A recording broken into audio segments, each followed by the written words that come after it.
So Robin Hall, BA, is the operations manager for the Penn Program for Mindfulness, as well as an MBSR instructor. Robin developed, coordinates, and facilitates programs for the People of Color Initiative that was created to make mindfulness programming more relevant and accessible to that audience. So we know each other from some of the Penn mindfulness programs, and you've done an amazing job putting together all these cool programming aspects, and I would love to talk to you more about what that looks like, and maybe even you could walk us through a practice. And Sure. So I guess for people that don't know what mindfulness is, can you tell us a little bit about that? So one of the formal definitions, and there are many, but basically mindfulness is paying attention on purpose in the present moment without judgment. I sometimes like to say my other favorite definition of mindfulness is simply noticing what is actually happening. We tend to spend so much time stuck in the past, worrying about what things could have been or should have been like, leaning into the future, trying to predict what's going to happen, or worrying about what may happen, being fearful of what may happen. And we spend very little time in the present moment, simply noticing what's happening. And the without judgment part is a big part, because we also have a habit of labeling every single thing that we come into contact with. So we'll label it good, or we'll label it bad, or it's neutral. And mindfulness is asking you to simply be present with your experience and observe it without getting caught up by it. Yeah, and so what's the problem with labeling? Like, who cares if you're doing like good, bad, neutral, bad, good? Like, is that stressful? Is it exhausting? Or what's It's stressful. It can be stressful. It can be exhausting.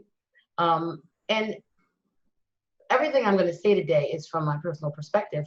It's fruitless, right? Because if you're worried about something that happened in the past, there's nothing you can do about it. And if you're anticipating something that you think will happen in the future, you really have no way of knowing. So you're really creating that story, and none of it's reality.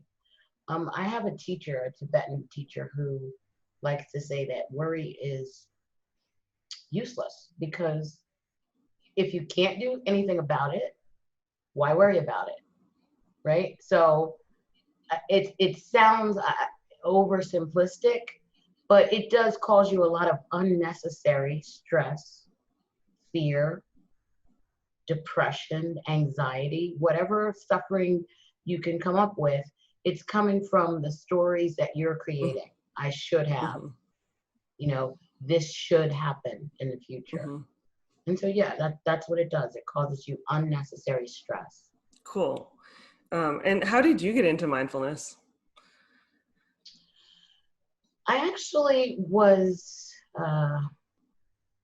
seeing a mindfulness-based therapist, actually. I was having a lot of personal difficulty. My dad was dying. I had a sister who had a cancer diagnosis and another sister with heart problems, all at the same time.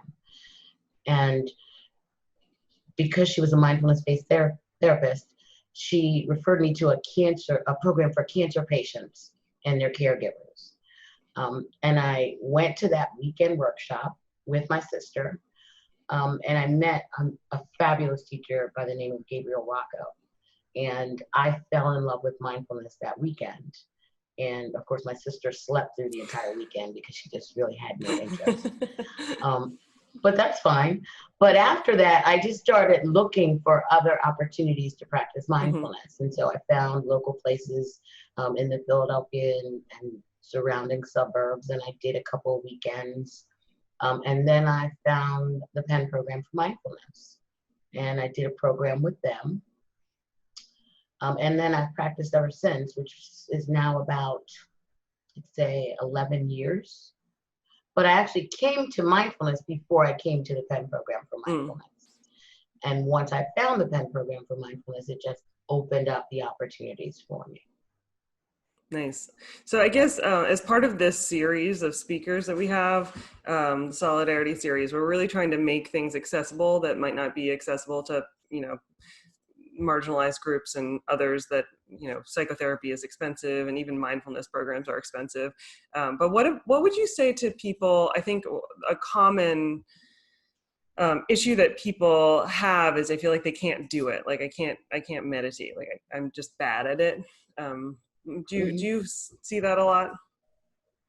I see that a lot in the classes that I teach, in the informal sessions that I run.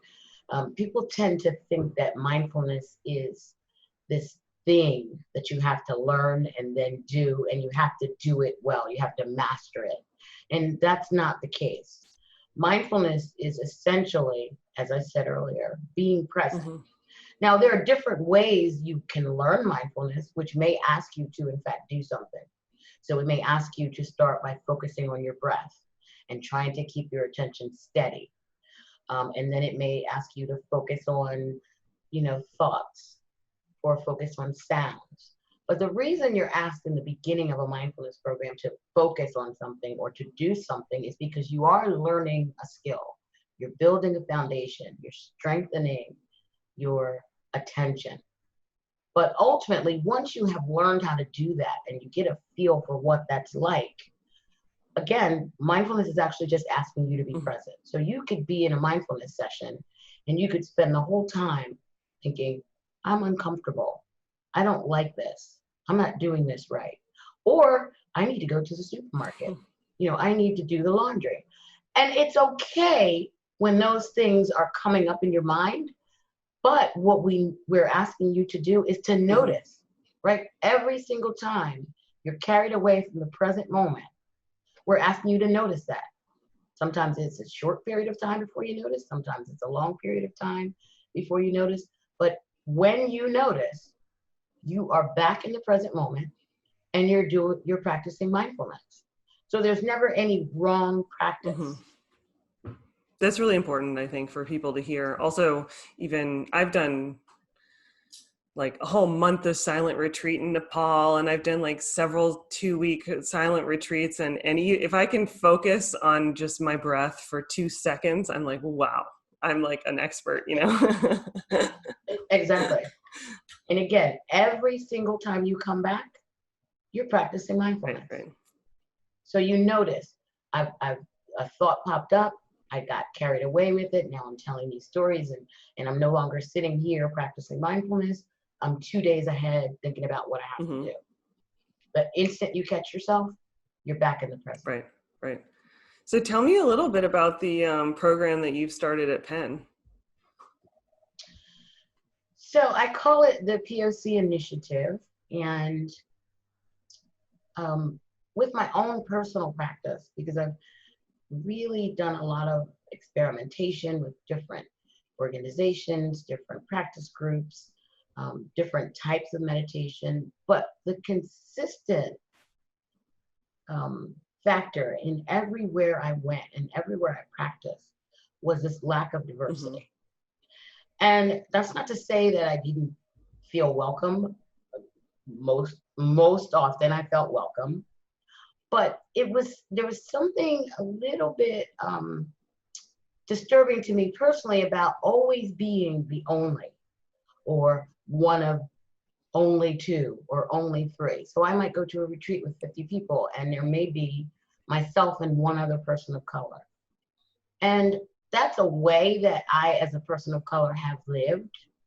But I came to the conclusion that it didn't have to be that way. And so I started to look for mindfulness groups that, spoke to and invited people of color, and were frankly for people of color. And they were very few and far between. And why do you think that is? Well, there are a lot of reasons. As you alluded to earlier, a lot of mindfulness programs are not inexpensive. The audience that I see coming through our program and through a lot of other programs typically are highly educated, higher income, and they have that disposable income that a lot of people of color do not have. And So, time, right? you know, I And time. and time, Yeah. absolutely, right?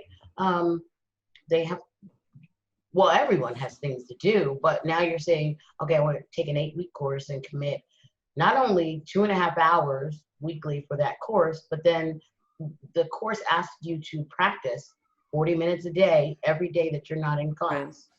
And that's, again, a way to build this skill, but it's not the only way to learn mindfulness. Right, right.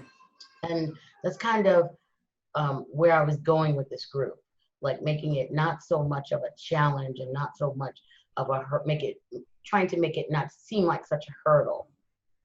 There wasn't that much distance to get there. And so I just kind of started with these informal sessions that were in person at the time, where anyone could come. No experience was necessary. And I would just kind of play it by ear, depending on who showed up. Sometimes it would be just me. Sometimes it would be me and one other person. But it slowly began to grow. And the content was just a little bit of education on what mindfulness is, much like I did at the beginning of this session. And then very simple practices that I would guide. You know, take a minute to bring yourself here. Let go of what you were dealing with all day. Try not to think about the future. Try to just be present right now. And then we would spend time focusing on what physical sensations do you notice as we sit here? What do you notice about your breath? What do you notice about the thoughts or emotions that are coming up? And so it's been about 2 years now that we've done these regular sessions. There's always new people inquiring and always new people showing up. And the thing I really think that is helpful to people is it's not a commitment where I'm going to go to an 8-week class, or I'm now part of this group and have to show up every week or every month.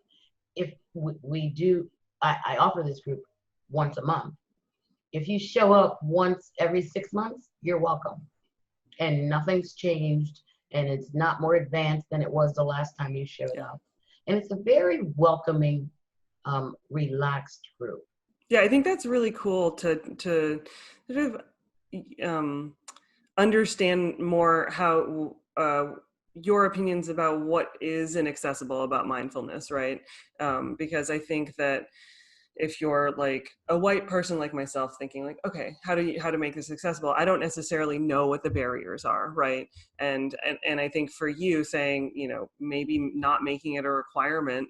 And I think most of these 8-week programs are like, you have to be here and it has to be this amount of time and like sign this document that you're going to practice every day. And like that promising that when you have a busy life and maybe multiple jobs is like, maybe that in itself is a barrier. You know, you never even showed up. Absolutely. Yeah. And that just reminds me of there's another aspect to this program in addition to this Sangha, which we have become a Sangha. I've also implemented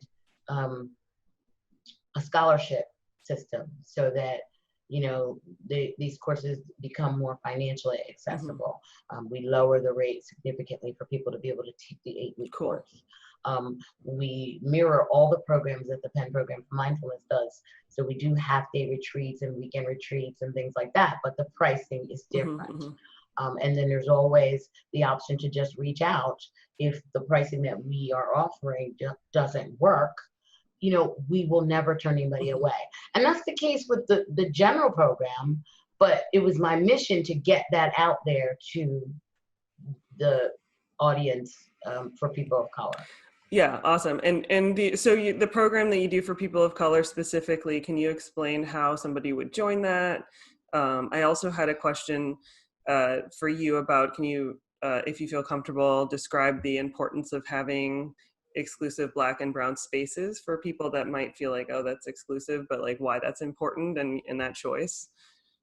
Sure. I'll take the second part first, and then I'm going to ask you to repeat the first part. But I always like to stress that, you know, these rooms, meditation rooms for people of color, virtual or in person, are not to the exclusion of other practices or courses or classes or sanghas. It's a different way to practice. And as I started with, you know, mindfulness it can be very different to every individual. And so I am in groups that are, personally, I'm in groups that are all white. I'm the only person of color. And I adore these groups. That's a different sangha that I'm in. So practicing with a group that is primarily, not primarily, solely people of color is a different way to practice. And my second step with that is meditation can put you in a very vulnerable position, right? You're sitting with things that are difficult. You're letting, in most cases, we're asking you to let difficult emotions and feelings arise and not judge them, allow them, right? So we're saying if you feel angry, particularly when you think about the climate right now with racial injustice, if you're feeling angry, I want you to be in a space where you feel safe to express that anger, to allow that anger to come up, to sit with it, be with it, feel into it. And if you choose to speak about it, but you can see where that might not be an easy thing for a person of color to do, sitting in a room full of people who are not people of color. So it's a safe space. And it's a space where, it helps to see people that look like you. And the experiences are going to be similar when you do go to share something or express, an opinion. So again, it's not to the exclusion of other groups. It's a different way to practice. And people will tend to choose one way for this particular time and another way for another time. And I encourage them to do that. Awesome. Yeah, and I think that just we were talking before about how it's a whole different ball game if you're then negotiating or trying to like host dialogues between groups, and in a certain way, this is the way that people can safely feel emotions and then not have to deal with the fragility of of other groups that might be like, oh, I feel like offended. So I think it's really important just for white people to think about that, why it's important. And I'm glad you said that, because the other thing is, sometimes someone will express something, a person of color, and there's this tendency to want to fix it. So someone may say, oh, well, you shouldn't feel that way. Well, no, I don't think that that's true. And that's not what you need when you're really coming to grips with feelings and emotions that you have. And again, you're not going to find that, that need to fix, or that, in some sense, invalidation of your feelings when you're in a mixed group. Totally. So again, that speaks to the safety of being in a group with people of color. Totally. And so so how would people join your group or get involved? And then also, if people are not people of color, how do they support? So the people of color sangha, if you will, meets every third Thursday of the month, virtually without fail, and actually virtually now. It used to be in person, but now it's on Zoom. And I have a dedicated POC mailing list. And so if you wanted to attend, you would simply email me and I would put you on that mailing list, and then you would get the announcement every month. And also within the announcement is I try to share other groups, share information about other POC groups in the area that I learn about, other POC speakers, other POC programs. So you would be on that list and you would get that information.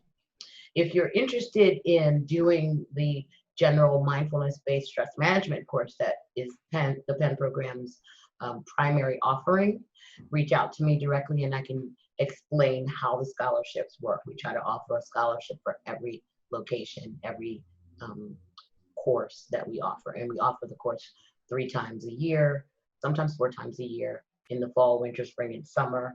And usually there's at least 2 sessions per season. So that means if we had 2 fall classes, and we actually will have 3 fall classes, and those scholarships are gone, there would be 3 scholarships available. But if it's gone and you're interested, then you contact me and you're put on a wait list for the winter session. Okay. It's not a competitive situation where you're vying for this scholarship and then we're evaluating it. It's first come, first serve. And we simply ask that you make the commitment to be there every class. In fact, when we had the class in person, we would ask scholarship recipients to volunteer to assist us on site with setting up the room and handing out paperwork and things like that, just to get that buy-in and that feeling of being a part of it. But now there's no mechanism for that. So we do ask people to really think about the timing and will they be able to commit to the full course. Yeah. Yeah. And for people that watched our last series, Michael Bain was on it. So he's also involved in those classes. If anyone is wondering, he started that program.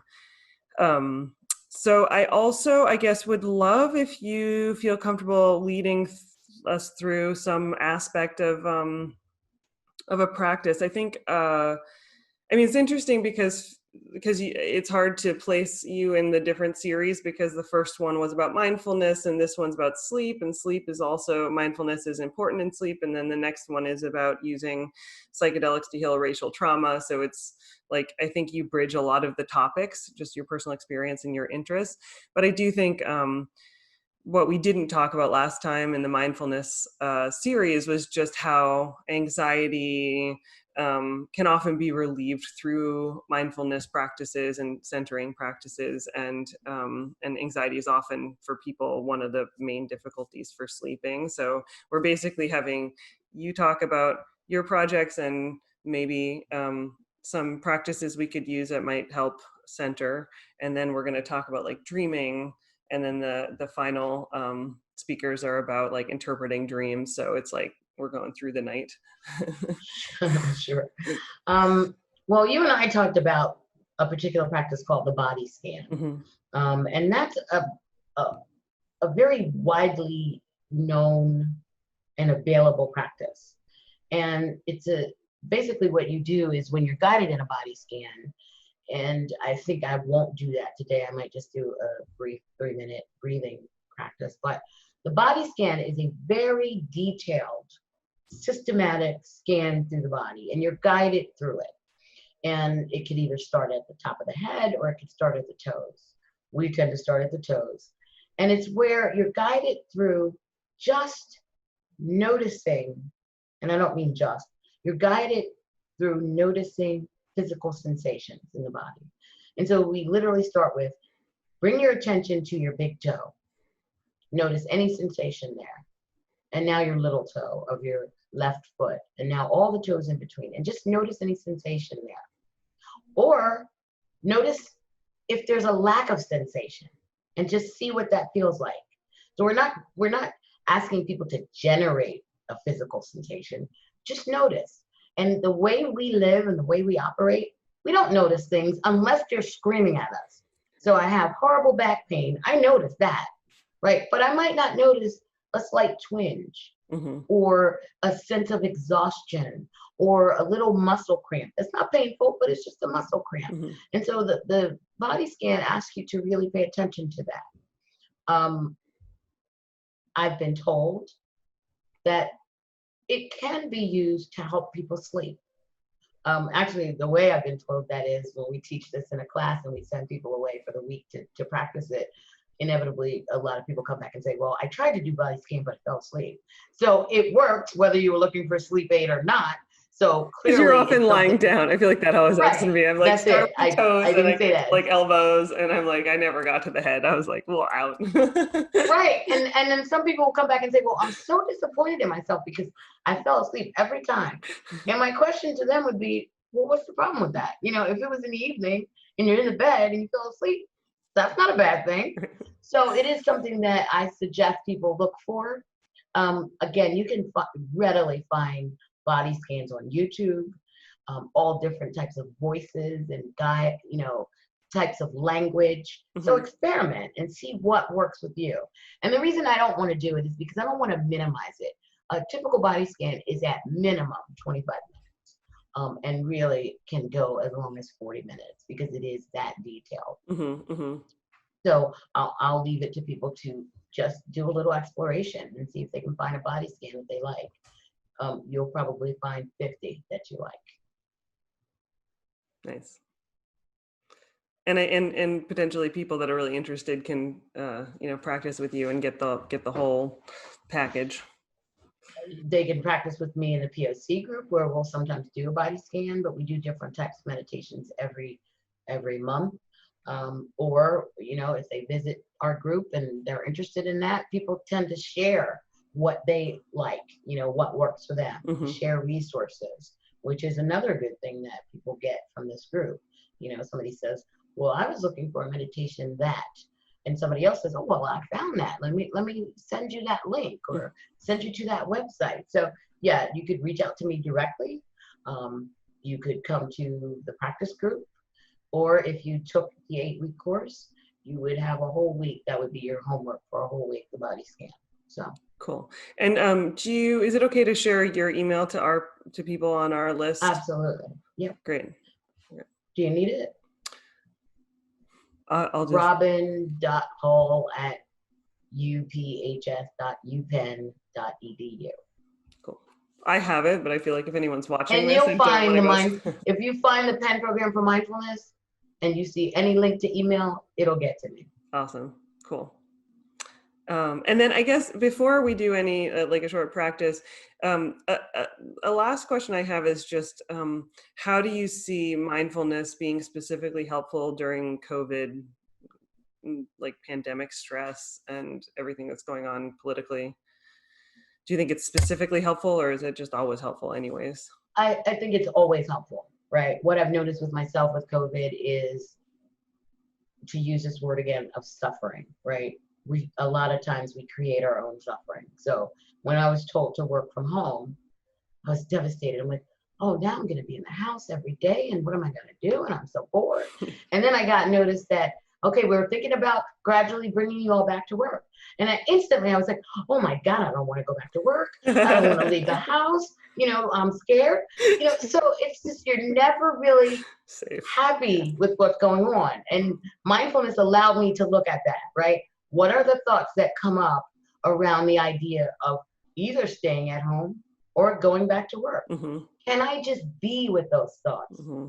Can I be with the sensation of anxiety that I might get when I hear I might have to go back to a hospital-like setting, right? Can I just allow those feelings and emotions and thoughts, watch them as they arise? And if I can, I'll notice that they will shift and change. It's not like any of these emotions and feelings and states of mind are permanent. They're all impermanent, but we don't pay enough attention to them to recognize that they change. And when we do recognize that they change, there's a chance that they can feel not so overwhelming. So the answer to COVID, how mindfulness can help with COVID, is how mindfulness can help with anything. Nice. That's really important. All right. So do you want to give us like a few minutes? I can either be like your, like you can instruct me, or I can just take away my video and it can just be you, whatever you want. No, I'll instruct you. Okay. Yeah. So I'm a stickler. I'll try and be a good student. You're a pretty good student, I remember. So I'm a big stickler on posture. And that's because while I do stress that meditation is a lot of not doing in a sense, it is also very intentional. So meditating is different than just relaxing on your couch, and resting. So it's a very intentional activity. And so you want to be upright and alert, but comfortable. So you're not sitting ramrod straight. And you can close your eyes if that feels comfortable. If it doesn't, we'll sometimes ask people to just simply lower their gaze. And just take note of your posture and whether you're comfortable. And know that you can adjust your posture at any time that you feel necessary. But generally, you want to have your feet flat on the floor or crossed at your ankles. And your hands can simply rest in your lap.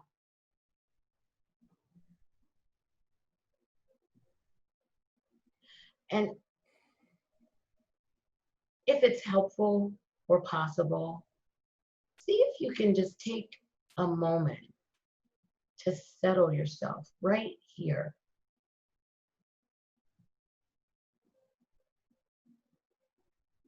Letting go of everything that led up to this very moment. And as best as possible, trying not to lean into the future.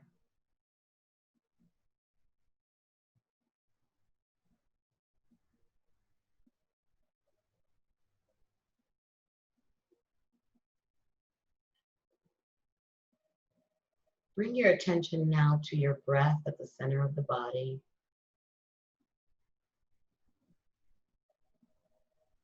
Not changing the breath in any way. But focusing your attention wherever you feel the breath most prominently.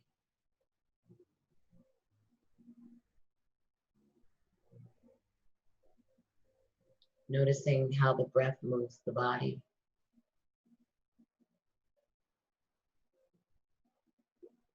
Noticing how the body and breath work together.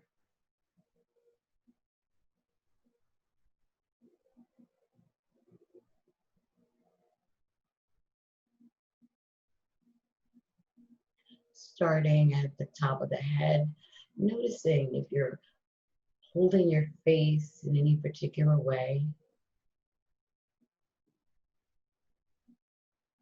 Tightening or holding, and if you are, seeing if you can just relax the muscles of the face.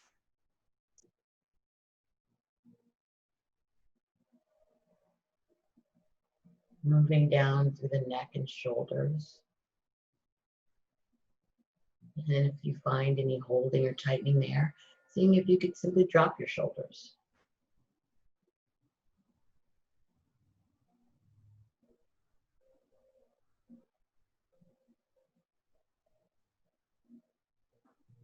Noticing any tension or holding in the lower back or the belly.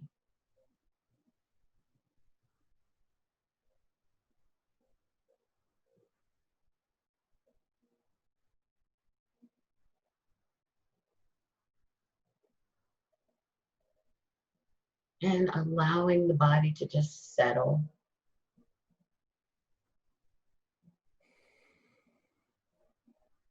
We sometimes tend to hold our thighs very rigidly and tight, and if that's true for you, just relaxing into your seat. And finishing by scanning down through the lower legs and the feet.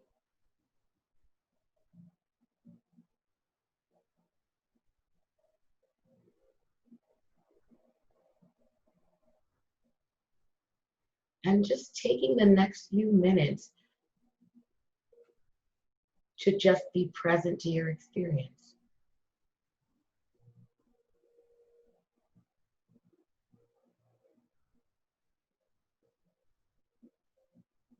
Noticing and allowing whatever is part of your experience.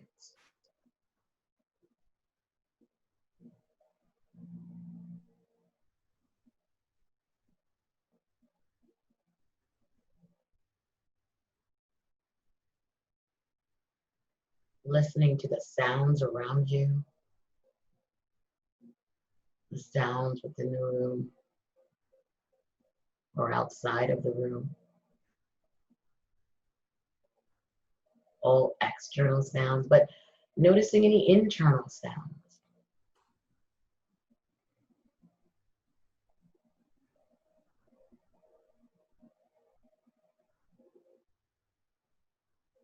Noticing your breath, the rate of breathing. Is it deep or shallow? Noticing if it's fast or slow.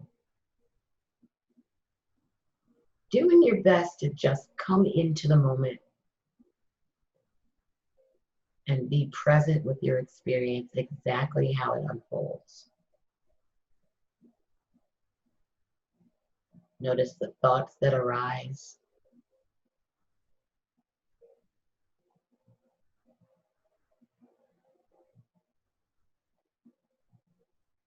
Notice when one thought arises and moves on and is replaced by another thought.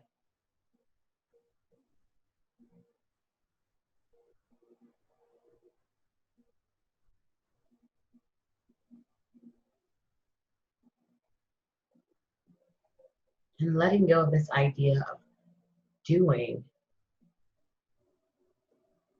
and allowing yourself to just be present with your experience, noticing and allowing it.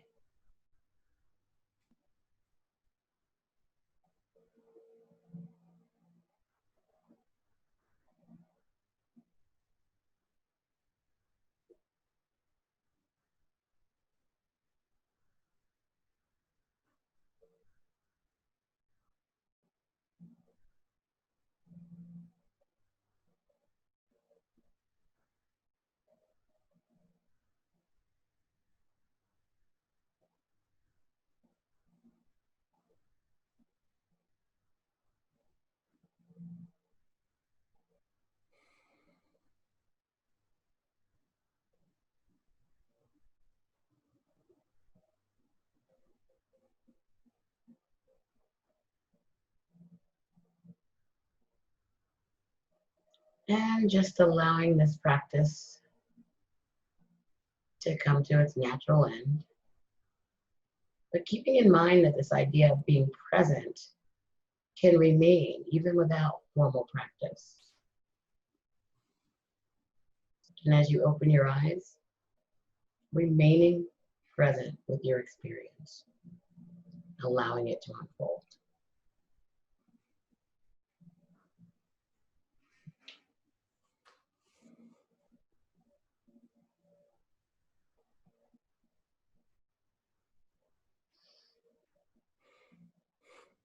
Thank you.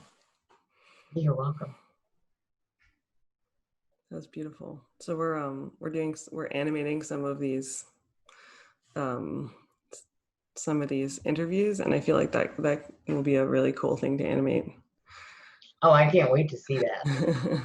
Based on the one I saw. It's gonna be amazing. So I just want to thank you for inviting me, and thank I you. want to encourage anyone who wants to reach out to me to please do so.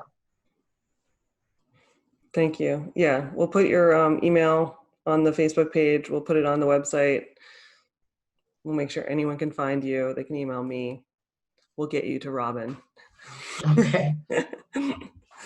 Cool. Thank you. All right. Thanks, Hannah.